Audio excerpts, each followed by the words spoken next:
अभी पंडित जी नहीं लेका ना अभी कहाँ आइले। गजी भाल बा पंडित जी के 8:30 बजे के टाइम रहे 12 बज गल घर में पूजा कराए के बा है भूख लाल बा सही ई कौन टाइम है फोन लगावा तनी ता। हेलो कहाँ बानी पंडित जी?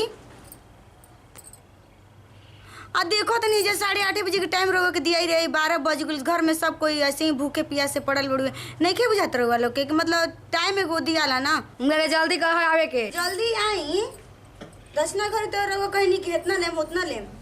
हाथा ना चाहिए हवा चाहिए। हाँ तो जल्दी आई सब कोई घरे इंतजार करता। ठीक बा आओ तन दीदी पंडित जी तुरंत आओ तन। अच्छा ठीक बा तो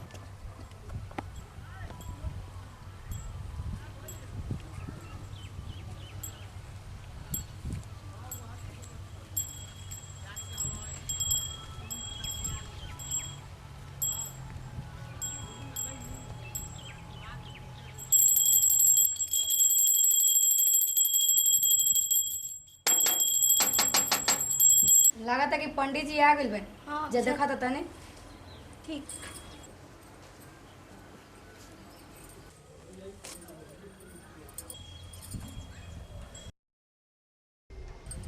अब बाग पंडित जी रहो अभी खानी आता नहीं 8 बजे से इंतजार करते हैं। चल जल्दी सब कोई इंतजार करता है। अरे आज बड़ा पूजा पाठ हो रहा है, आज पूर्णिमा न हुआ। खुश रह दंदनाथ रह। सुंदर अति सुंदर। प्रणाम पंडित जी। प्रणाम पंडित जी।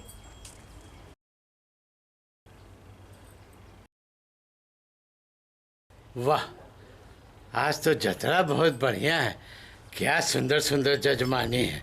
वाह ए पंडित जी जल्दी आई बिन तब करवाई काबिल देखो तनी 8 बजे से इंतजार कर 12 बज गए। हाँ करत ए जजमानी जने आसन उसन बिछावा न हो। जल्दी करी बिछाओ। तुम्हारा क्या नाम है बचिया? नाम हाँ बबली कुमारी। बबली बवाल लग भी रही है।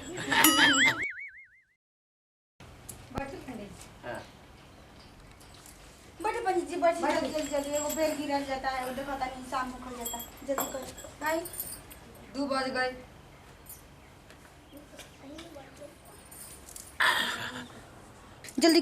जल्दी करी पंडित जी बहुत लेट हो गल बड़ुए। हाँ सुनी जजमान पूजा के सामान उमान सब इकट्ठा लाए नु। हाँ अभी ले आओ। हाँ ले आओ।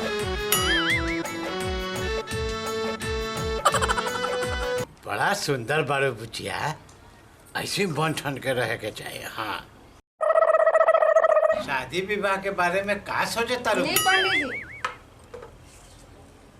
ए जजमानी फल उल नहीं खा? बा पंडित जी अभी ले आओ तने। ले आओ ले। पढ़े लू? हाँ लिखो करत हो? हाँ अच्छा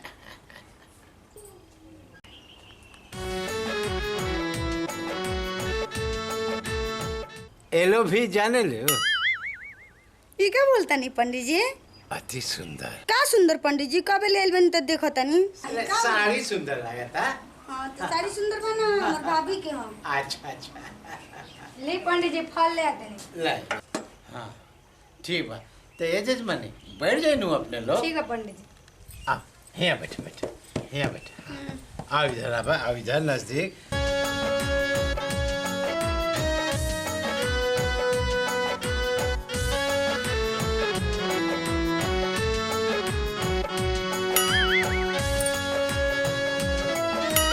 पंडित जी क्या करते हैं?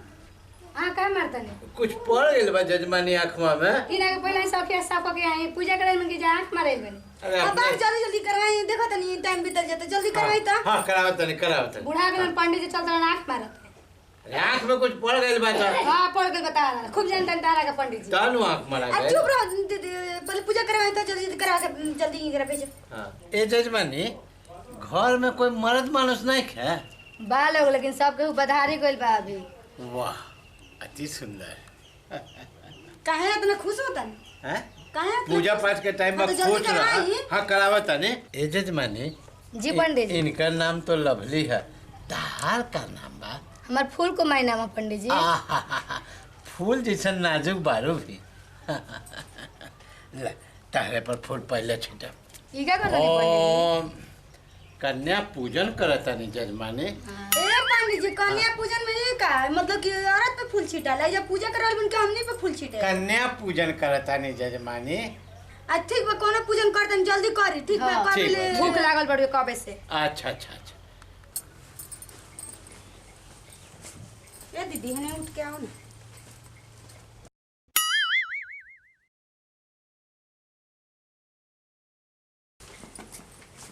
ये दीदी पंडिता बौराइल बा का? हमर तो ऐसा नहीं लगत रही। जब से एक नाम पूछता त कनखी मारता ये कौन ई पूजा करावेल बन की नाम पूछे कनखी मारे ई लाइन मारे आइल बन खाली ई पूजा पाठ करावे ने कनल देखत रहे घर मर्द मानुस निकल संतनी पर लाइन मार ले तो ऐसे तो ना होखे दिए। चलो ना तन देखल जाए जल्दी जल्दी करवा के भेजाई के बा चल हां ठीक बा। जल्दी जल्दी ए जजमानी जल्दी बैठा नु। हाँ, पंडित जी, पूजा नहीं शुरू हाँ, करे बा। जल्दी से। अच्छा कहां तुम लोग गए रहो? उ थोड़ा घर में काम रहे ऐसे सब गन जल्दी जल्दी पूजा स्टार्ट करवाएं। अब बैठ बैठ होता। आराम से बैठो। इला फातू ले ला। हाँ अब सुन हाथ जोड़ ले आ कामदेव के याद करी। कामदेव ई कामदेव का कहते हम याद करी? ई काम दे के होला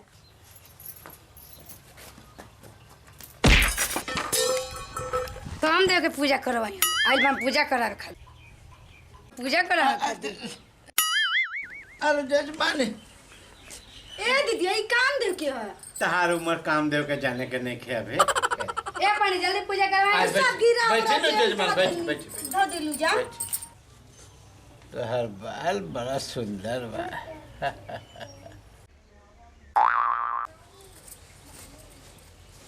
ए दीदी ये पूछा था कि पंडित जी के बार पूजा करके कभी साल बन दिमाग खराब चल कर दिया बढ़िया से तो कबे से चाहत चल ना चल।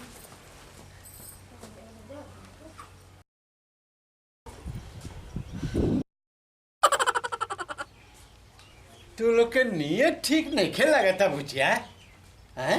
ठीक बुझला है पंडित जी। हैं? तू लोग अब का कर लोग रे? हां हैं? का करबो? तेरा पूजा करम जा। हमार पूजा? आप करो अरे यार। अरे बाप रे। ए सुन एगो चप्पल छूट गई बा। चप्पल में चप्पल जल्दी बाबा तो। नहीं दीदी पंडित जी पूजा कर रहे हैं क्या कर रहे तो हैं खूब मारनी है। तू फिर आ गया पंडित जी। ए पंडित जी फिर ए देखो बकवास मत कर तू लोग। हां ओम तेरा पक चुप। ठीक है अरे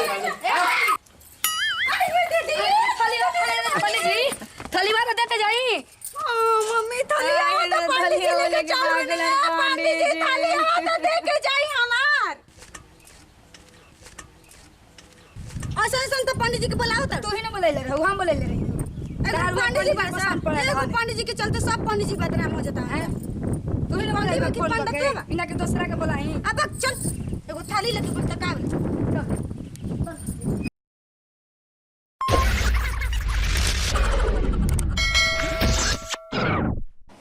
भाई दर्शक देवता लोग हमार चैनल के सब्सक्राइब जरूर करब। लाइक जरूर करो शेयर जरूर करब। वीडियो कैसा लगा कमेंट जरूर करा बेल आइकन जरूर दबाई आ घंटी जरूर बजाए भाई लोग।